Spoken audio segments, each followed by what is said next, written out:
Minnesota Democrats start their push for tougher gun control at the state capitol. Our political reporter Theo Keith joins us now. And Theo, the ideas here aren't new, but let's face it, the political dynamics really are. Very true, Tim. DFL majorities mean these gun bills now have a clear path to becoming law after years of divided government, but they remain controversial.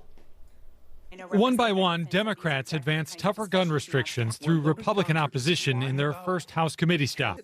Family members of Daquan Jones Morris, the Sibley High School senior killed in 2019 by a 15-year-old in an accidental shooting with a stolen gun, fought through tears as they sought a new requirement on gun owners to report a lost or stolen gun within 48 hours. My son would be alive today if that gun was safely secured.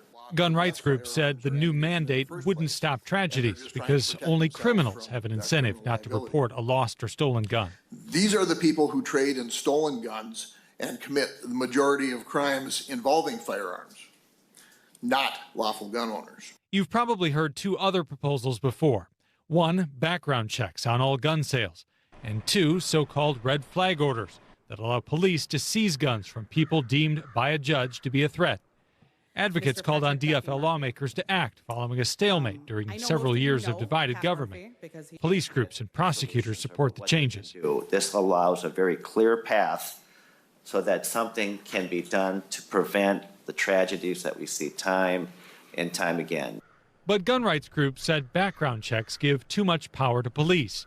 And they said red flag laws hand over too much control to a judge. It's really easy for a judge to conclude facts when they're only getting one side of the story. One final bill would impose criminal penalties on gun owners convicted of not storing their gun, both unloaded and away from ammunition. All of these bills have more committee stops ahead. Tim? All right, Theo.